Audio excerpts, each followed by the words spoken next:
Welcome back. I'm your host, Third Self.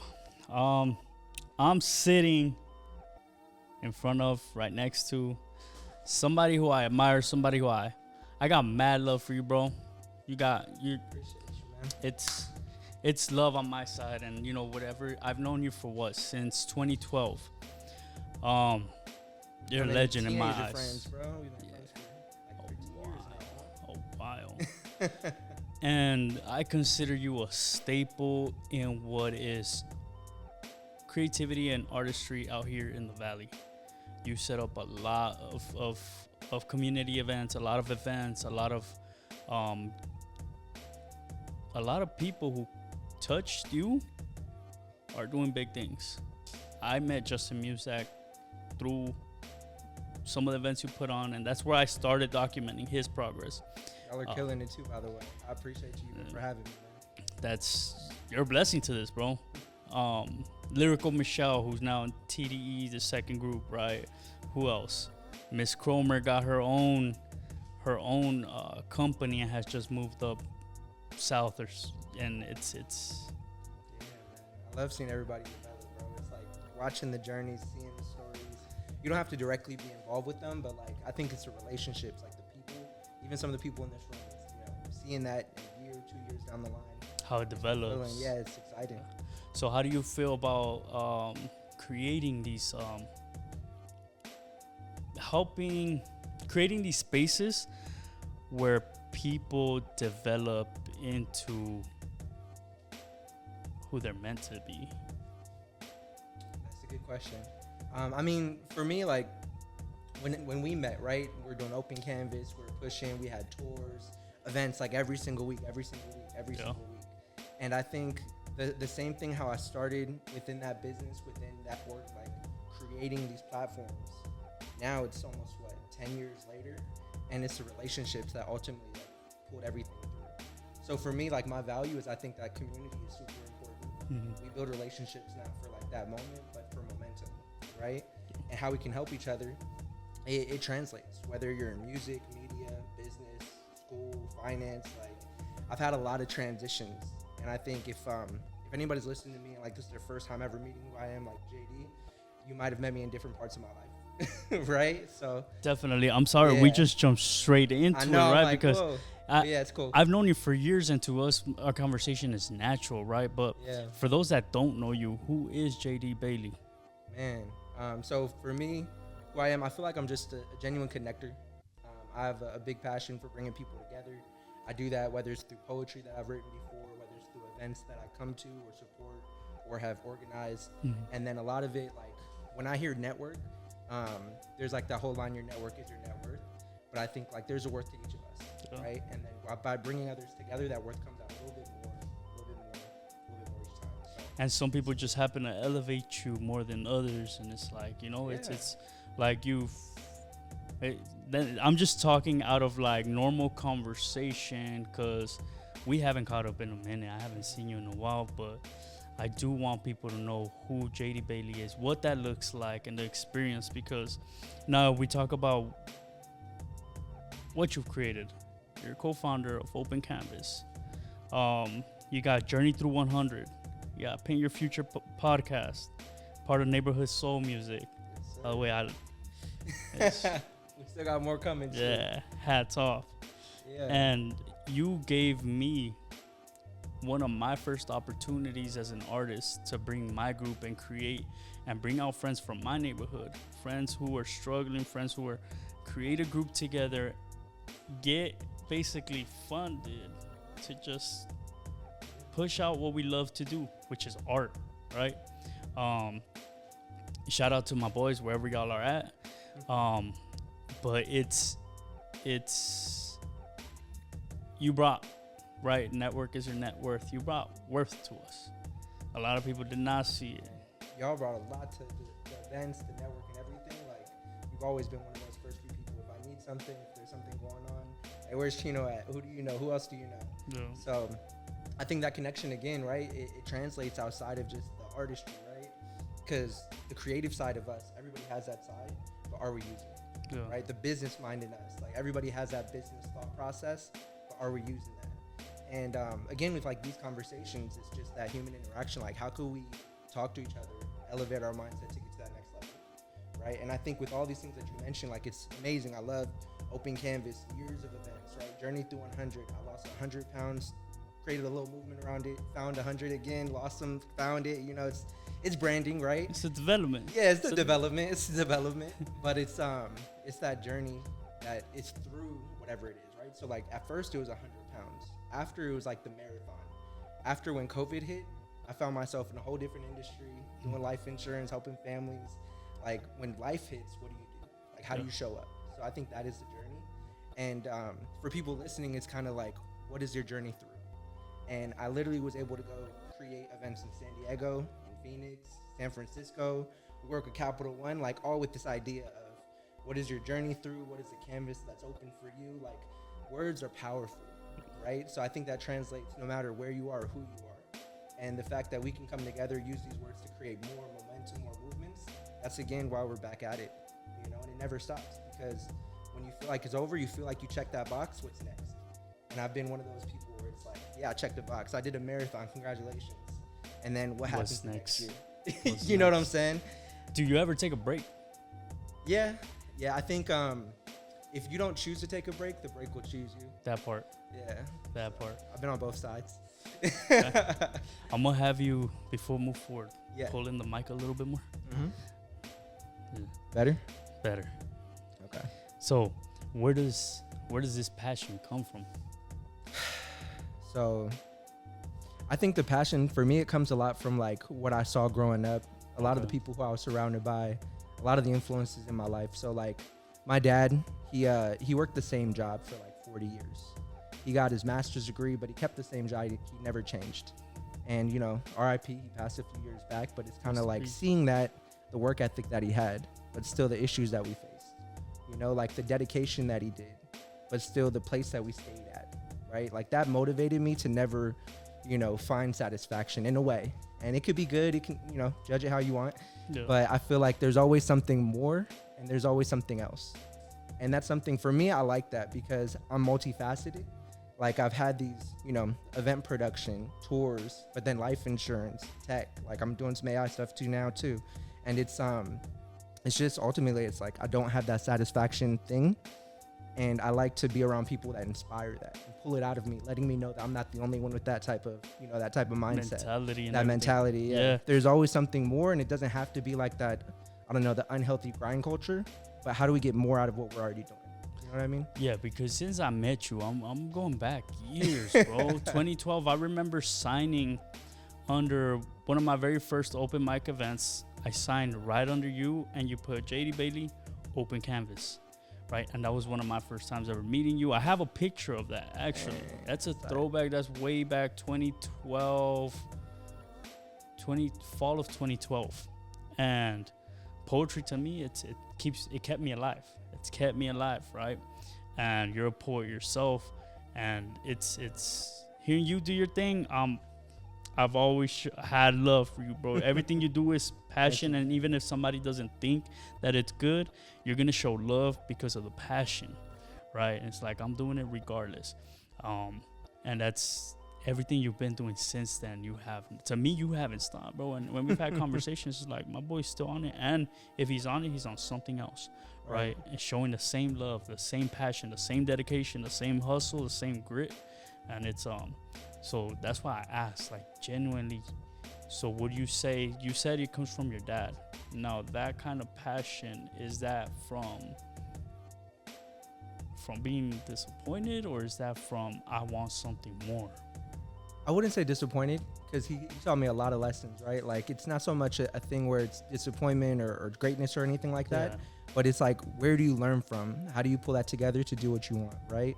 Like my mom in the same vein, like she helped out around the house, all that type of stuff, but she learned nursing. She worked with special ed kids. Like that's how she raised me. Yeah. You know, the only patience somebody could have to raise me. That's where your compassion comes from and everything. In a way, yeah. And it's like along this whole journey, right, we all face adversities. And then there's two things that I was thinking about, like, man, asked me to be on a podcast. Like, what am I gonna talk about? So what does that look like? We're already messing up halfway. I'm like, hey, we're not messing up. This is part of the game, right? But there's two things I wanted to talk about, and it's like, there's pillars in all of our lives, right? And for me, I've learned so many different businesses. Like the pillars in business, there's mindset, there's work ethic, there's skill set, and there's capital, right? And no matter what business you're in, like you need all four of them. If you don't have all four, because you talk about the tires, like we talked about that in another type of realm, but like mindset, skill set, capital, and work ethic. And at the end of the day, it's like, are we utilizing all of that? Right? So no matter what business I'm in, like how can I be able to leverage all of this? I've been in businesses where I did 3 out of the 4, no capital, but all hustle. And it only got me so far. And like, for example, Open Canvas, like how do you do 52 events in a summer, work for 5 years building a brand, and then COVID comes in and takes it from you? And I can't qualify for different, financial help. You know what I'm saying? It's like you work years, and I know I'm not the only one, right? But you work years and you face this adversity, and it's like, now what? Right? So the mindset, I had to switch, and I'm like, well, what's in demand right now? Life insurance, right? People are scared. They want to make sure that their family's taken care of financially, however we can do that. So I stepped into that realm. And then I saw, my dad, he passed, had some heart issues. Literally the day after he passed, my mom got cancer, like a cancer diagnosis. I wouldn't say cancer because she's recovered. She's good now, thank God. But it's like to see your dad pass the next day, your mom get a cancer diagnosis. You work 100% commission, and it's like, again, what's going on? You know what I'm saying? So it's like, there's a lot of things that just God's pulled me through. And no matter the name of the brand or the identity that I pulled to, it's like, what do you have, right? We need some capital, work ethic, skill set, and mindset. And ultimately, we always have the mindset, but like, how do you respond to adversity? And I think this community, like the people that you surround yourself with, it ultimately gets you stronger so you can respond better every time. You know what I mean? And I was blessed enough to meet your mom. I know your mom, right? Yeah. I've met your dad. Still chilling. Yeah. Shout out to Mama JD, baby. I met your dad. Yeah. Have I met your sister? Or yeah, you met her at my birthday. Yeah. You met her at one of my birthdays at least. She's came. And so the family structure it always looks different from one to another, right? And so knowing these 4 pillars, how do you implement that and teaching it to a family structure? If teaching it to one person so they can go and teach it to their family structure. Yeah. I mean, that's a good question. Honestly, I don't think I intentionally teach it. I think sometimes I just talk and people pick out what they want and they use it. Because right? you drop jams, bro. You just walk and drop jams, bro. Like we hit a gold mine. I hit a gold mine meeting you. Like God put you, like I talk about it with Justin all the time. Yeah, right. Yeah. Like talking about it with my boy Allen. Like it's for a reason God put us in each other's path to elevate who we are or take us down a different path and help us learn something new, right? Yeah. But these 4 pillars that you've created, right? Like the mindset, the skill set, the capital, the work ethic. How would you define it further to somebody who? Let me study it. Just because I'm coming from a learner's perspective, like I want to learn more. I'm trying to break down. Take notes and stuff. Okay, thank you. Pick up on game. Look, I got mentors. It's not all me, right? I copy and paste where I need. So I'm not original, you guys. It's okay. I'm learning too. But no, I mean with those 4 pillars, it helped me clarify. It helped me clarify a lot of things. Like, and we talked about the checkbox thing. Like, don't just checkbox, but do you have things to tell you if you're on track or not. Yeah. Right. And I remember as I was like grieving, I would do a lot of hiking and running and like, I'm a bigger guy, right? But we can do this, So one of the things as I walk, I started doing like 10K steps, and then I started joining like run clubs. So like shout out Valley Runners, Saturday Stairs, like Ciclavia, all these different places. I know you've been telling me to go, bro. Yeah. Like, see, you can take care of that. I can't run, bro. You say that, but then think about this. I'm like 100 pounds more than you. How am I carrying all that? Yeah. Farther than you, faster than you, better than you, stronger. No, I'm just kidding. I'm just kidding. Hey, I'll stick to my little HIIT workouts, and I'm good on my side. But no, this is what I learned from it, right? Because like you face these different things, and I'm trying to think out which part I want to talk about first. But as I was doing these walks, as I was like talking to people, I like to do like partner hikes or maybe like a group I'll chill with. Actually, Melissa's dad, my girl, her dad was the one that told me this whole thing. Shout out. Yeah, shout out Melissa, Rastarina. Yeah. Rasta. But yeah, we were talking, and then, obviously facing a lot of adversity. He was telling me, and I wish I knew who the author was that said it originally, but when you face adversity, there's a story about a carrot, an egg, and a coffee bean. Have you ever heard of that one? The way they change the water dynamic. Something like that, yeah. So the carrot, the egg, and the coffee bean, and sorry about that. But yeah, there's 3 different characteristics, right? And then all of them are faced with boiling water, and boiling water like represents adversity, and it's guaranteed. Like we can't avoid adversity at all. But which one are you, right? The carrot, somebody who's that example, when they're faced with adversity, they grow soft, and it changes their composition, and they're like no longer even the same. Yeah. And once you face that adversity, you can't get it back. Like you don't go back to being normal after that, right? Then there's the egg, right? An egg faced with boiling water, that adversity, it grows hard. Same situation, it's completely different thing, but it's an egg that's no longer the same because it faced the adversity of the boiling water. Yeah. And then there's the coffee bean, right? And the coffee bean, when you face it with adversity, this boiling water, like it doesn't change its composition. Actually, what it does is it stays the same, and it surrounds its community with all of who he is. It changes its surrounding. Yeah, and it creates a different surrounding, so now it's in its natural environment in the same direction, right? So take it however you want to take it, but for me, it's kind of like when you face that thing, however hard it is, losing a parent, having health issues, losing a job, having whatever it is, it's like, who are you? Like, what are you? And are you deciding that, or are you a victim of that? You know what I'm saying? So it's like, ultimately, how many times can you make the decision and not let the decision make you? Yeah, 100%. I'm really big on, if we looked at our situation and our trauma, our adversity, right? Obviously we become a victim to it, but do we stay in that victim mentality? How can we grow, and how can we move past it? How can we develop ourselves? Right? And you mentioned running, and it's like, I created this whole movement, Journey Through 100. You guys watch me lose 100 pounds. COVID hits, life hits, family hits. I look at the scale, I gained 150. I don't want to show my face, but I'm still here. What am I gonna do? I'm gonna hide. I'm not gonna post anything. Like, I'm here. My boy said, next, right? He got sexy and he still looks sexy, right? Ain't nothing changed but the change. I'm gonna stay the same. Shout out Mike Jones, But no, I mean, the reality was, it's like I had to do that again, right? Like, what are you? Are you the carrot? Are you the egg? Are you the coffee bean? Yeah. So I started walking, and I joined these different things, and it's like, sure, I lost and gained a bunch of 50 different pounds every time. But then what I learned from running and doing these different things is like, yeah, running hurts, but so does the result of not running. Hurts like hell. Right? And then if you actually do it consistently, you're going to notice parts in your body where the pains come when you do this thing, or the pains come when you do that thing. But if you don't do that consistently, the pains come somewhere else. Yeah. And you don't know where it comes from. So I'd rather feel the pain of knowing and deciding I'm going this direction than feel the pain of something I don't know where it's coming from no more. And now you have to go get a doctor's opinion and figure out, okay, they're going to tell me this and I'm going to question it, and I have no idea. Yeah. So that's where my decision came from. And then even with running, something I noticed is like, we have a certain capacity, right? Like, you go out and run a mile, it's going to hurt. But you do that 10 days in a row, it's going to be okay, right? You go out and run a marathon, it's going to hurt. You go out, do that 10 days in a row, it's going to hurt. Like, there's certain capacities that are going to hurt no matter what. Yeah. And sometimes if you're not paying attention, you do the pain, you do the thing, but then you grow numb. And if you don't adjust yourself, right, numb and pain, like, it's a blessing because it makes you aware of what's going on. So when you grow numb, are you going to adjust? Because if you don't adjust, it leads to injury. And when you get injured, you can no longer do that thing where you're making that decision. So whether you're talking about running or something else, take it how you want. No, I mean, you're hitting down the alleyway because, right, my career field falls within counseling, therapy, and it's the same thing.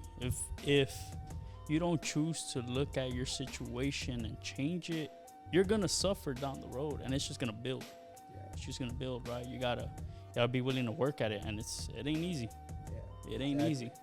It is not easy, and I admire you, bro. Like, I got mad love for you. I'm telling you, whatever you need, I'm jumping.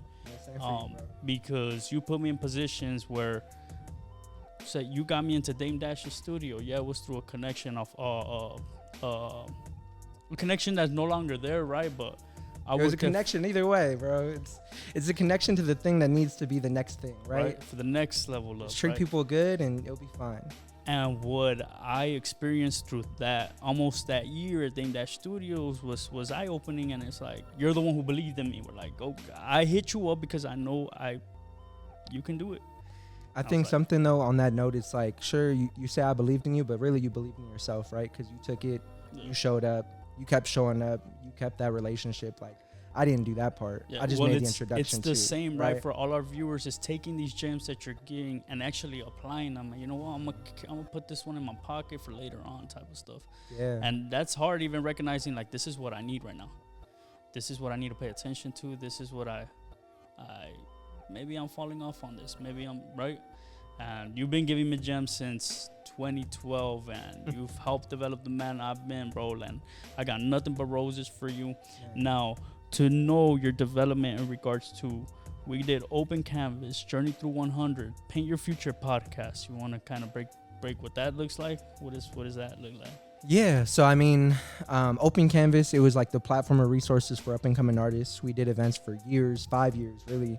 And then through COVID, we did multiple others. There's still Open Canvas that's coming together. We're going to show you some stuff in the future. Journey Through 100 was more just creating a community because I know I needed it if I was going to lose some more weight. And then that helped not only just with the health side of things, but the big win with Journey Through 100 is that we did tours and shows, and me and my mom actually went to Micronesia. And then we talked about health. I spoke at a school. We went to Guam and Chuuk, which is like where she actually comes from. And it was like 200 students. And we got to speak to them, and it's like, oh, it's one of your people that are actually doing things, flying out from LA. Like, that's where I get these kukuis from.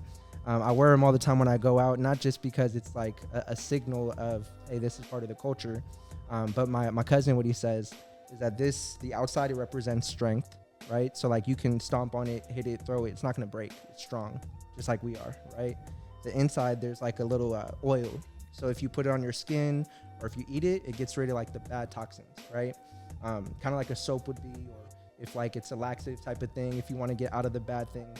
But at the end of the day, what I really like is that when it dies, what they do is they put it into these layers, right? And you'll see different types, but they exchange it like currency. So what I really like about it, the representation that I enjoy, is that at every point of its life, it's valuable, even after its life, right? And I think it kind of translates how I started doing life insurance. And it's like, okay, you're still valuable after life, but are you not just leaving a legacy, but are you living a legacy? And that's where like the connection of like Journey Through 100, business ventures, life insurance. Now I'm doing some tech stuff too. And it's like, however we could live the legacy, bro. I'm just trying to surround myself with great people and do some great things. You know what I'm saying? Do you want to explain what that tech stuff looks like, or It's nothing too crazy. It's just leveraging AI to do multiple things. Like I have a skill set of sales. Okay. And I've been able to help implement it in different ways to help other people. So if you guys have questions about AI stuff, let me know. I've partnered with a few different businesses. The first one. Helpful.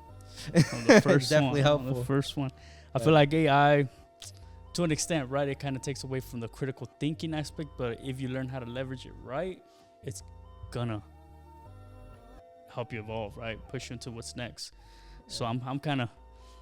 we need to chop it up on that. It's a buzzword though, and I was talking about it like before this, but it's not so much like AI should replace a person. Mm-hmm. It's just how can you use AI so one person can do the job of 10 people, right? So you could be more efficient, more effective, do things faster, where the timelines go from 1 month to like 1 week. Yeah. If we can do that, like I'm still learning, I'm still figuring out, like I'm a student in that game, because if I don't learn it, who will? Yeah. Somebody else, and they're gonna take the positions that I'm destined to have. Like we all have visions.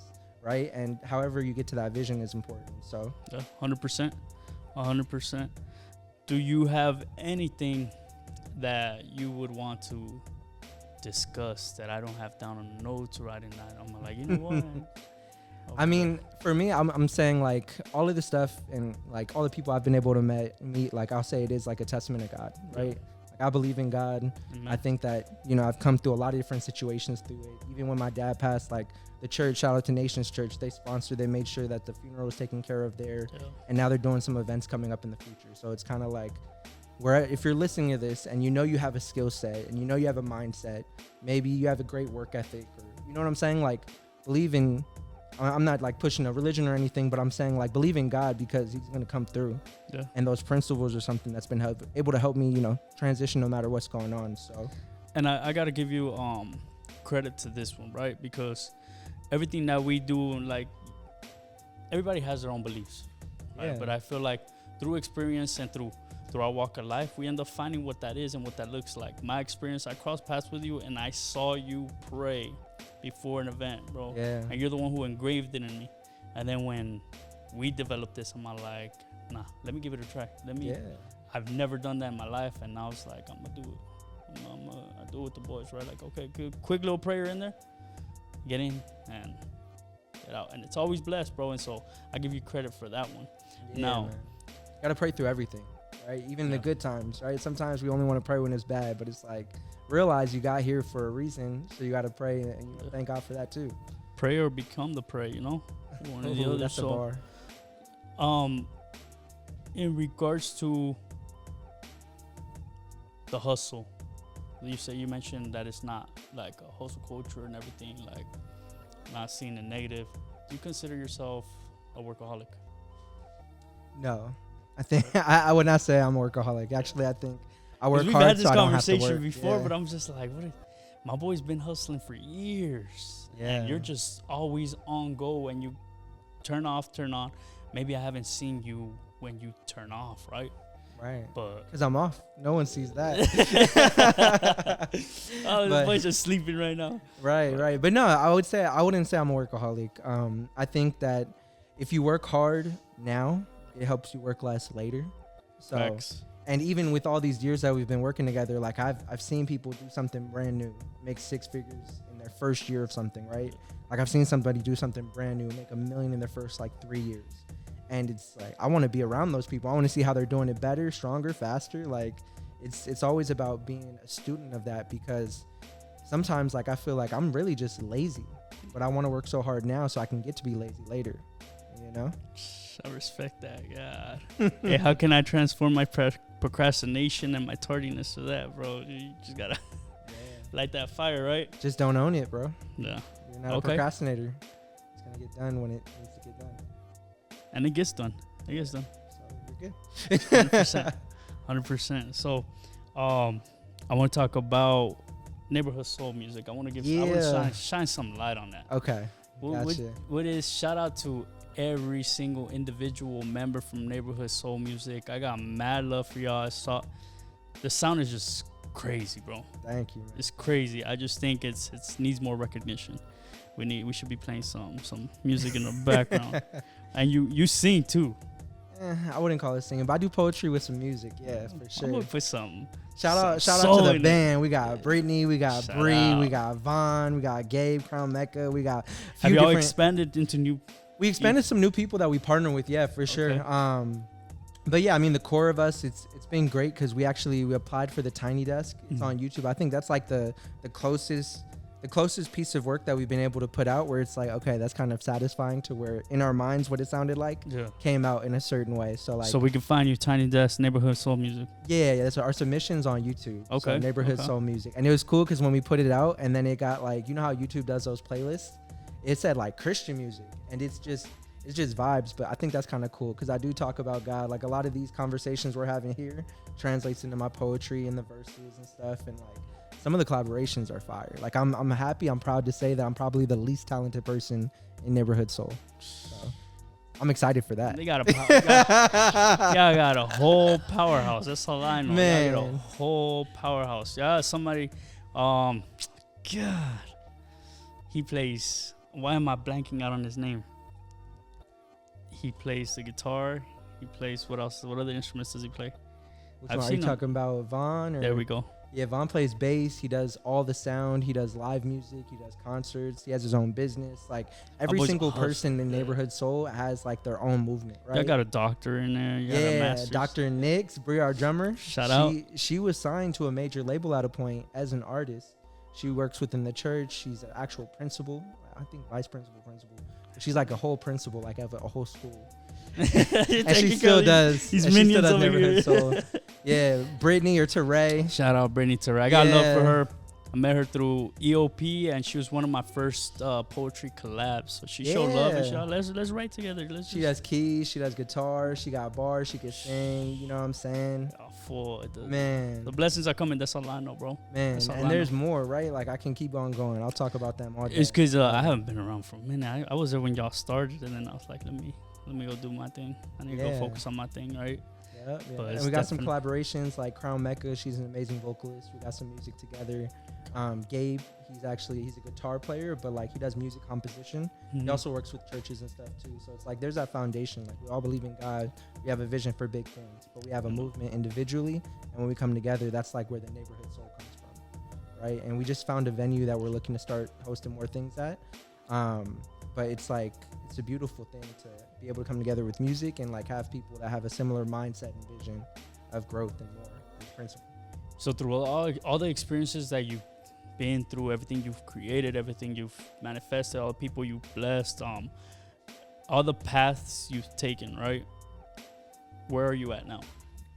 So right now, I feel like I'm getting pulled back into producing these types of things, like whether it's events or workshops or educational types of, platforms. Actually talking about some of the past things that we're doing, I just created like a workshop series to teach more about like how you can leverage life insurance and like actually live your legacy and not just leave it. So I got one of my guys, his name is Ola. He helped me like develop and build some business credit, but I'm speaking to his business owner community that he has already about different types of life insurance on that. And then with the tech side, actually I'm a student in that. So I joined shout out to Sharif. He has a whole shout out Sharif. Yeah, he has a whole community on school where they like have different tech opportunities that I got to learn from and kind of implement from there. And then it's just, I'm big on partnerships, and I think we create partnerships whether we're intentional about it or not. So I'd rather decide on who I want to partner with and kind of go that direction. So I feel like that's my step right now, creating more communities that can actually have some impact. Anything else you want to touch up on? Any other like the life insurance perspective? Do you want to? Yeah, I mean, life insurance, I think it's an amazing tool. Yeah, it helps out, if not just for the families that have the life insurance. Is this considered conflict of interest? No, because you helped me get mine. So yeah, and I know sure. I'm racking up money on the back end, and I'm just paying. And I always budget it, and it's like. Yeah, okay. I mean, so there's multiple tools. I think like that sector of finance to where you can, leverage your income to do more for you, whether you want to do short-term vision or like more of a long-term play. Yeah. It's not only good for that, but also for people that are just looking to make extra money, right? I think it's a needs-based business to where we all understand that at some point we're going to pass, at some point we face taxes. Why not use a tool that can help with both? So that's what got me into it. And I'm also building a team. Like I have agents that I rock with, that are doing the same thing every day. Powerhouse. And I know I see Andy doing this thing too. Andy's going crazy with out. it. Yeah, he became agency director. Like his team is insane. One of his new agents, in like her 3rd month, she did over 40 grand. So that's why I'm saying, like, there's people that are killing it. Brand new industry, you can do 30 grand in like a month. And there's people that are happy with doing 5 grand extra, like on the side. Yeah. Right. So it's, I don't judge at what point everybody's trying to get to, but within these communities, it's like, do you have the opportunity? Yeah. Right? Do you know that this opportunity is available? Because with all the adversity that everybody goes through, it's kind of like the community is going to show you what's possible, and then it's your job to implement it. Well, on top of that, if we go to the conversation of why we need life insurance, like people die every day. Yeah, like we go through struggles every day. You never know what could happen, right? We just had some news. Chauncey Maynard from our family, like in San Diego. Basically, we're doing some events out there. Shout out to Kurt Quinn, Black Expression, all of them. But like, yeah, Chauncey Maynard just passed. And it's one of those things. Like, it's always tough to hear friends and family that pass away, but to see the community come together, and I think they're doing some type of benefit thing for his family, like whether it's a concert, they'll kind of share that. But it's like music, artistry, creativity. Communities are important in those times too. And I know his last post was just him promoting an upcoming event that he was supposed to do and everything, But he was a great man, great person. So it's like, you in this journey of life, you see people come, you see people go, and you got to pay respect to everybody doing their thing. And the reason for community is because in those moments, there's always going to be somebody that's affected, right? And if we can help be that person to share with them what's available, what possibilities are there, I think you talked about in your last one, like you got to take care of yourself so that you can take care of others. Yeah. And then in those times where, like I said, like I saw myself doing something for 5 years, and then when adversity came, I didn't have that leverage to be able to help more. That's where you got to pivot. And then you lean into your people that you're learning from. Lean into the communities that are already out there. And like Justified Media, you guys are doing some incredible things. I'm leaning into this right now. You pulled me out. I haven't done an interview in probably over a year or two. Well, this was, I'm just telling you, dropping gems. You got us laughing, bro. I'm glad that the team is able to experience who you are, bro, because you're a blessing to us, and we all deserve it. Everybody that we cross paths with, right? Like, hey, that's a connection. Like, network is your network. So, That's definitely one big one. Any last words in regards to before we get out of here? Yeah, I think this last one, it kind of like relates to, you know, how us, we're poets, and then we have this social media thing that people are watching, tuning into. And it's a quote that it comes back to me a lot when I speak to people, but it's like somebody else's breakthrough is hidden in your testimony. So that's why, like, anytime somebody asks me to come up and talk, or if there's like an event, somebody's trying to book me as a poet, you know, I'll most likely say yes. Like, you don't get the opportunity to do like Strippergram. But yeah, I mean, I think the biggest thing is that, like, when you have a testimony, when you actually get to the other side of it, it is, you know, our responsibility to share how we did that. Yeah. Right? Because somebody else's breakthrough could come from that one or two things that they hear today, and they're like, man, now I know I can go to Chino. If you guys want to talk to Chino, his phone number is That's an easy number too. Imagine. But no, but yeah, they could reach out to like people like you or Justified Media, or reach out to me. Like, there's these connections that come through, and it allows us to not only do things in the Valley, but we can do things all over the state, California, the world. Like, I've gotten look beyond. Yeah, like literally one of my mentors I met from a Lyft ride. We started working together where I was like his personal driver. It ended up me working with tours with him, like ASAP Rocky, Bruno Mars, all these things. I went to Amsterdam to celebrate our birthdays together, and it's like you never know where it comes from. So that's why I kind of talk loosely about it, because it's really whoever's listening to this, it's like how you implement.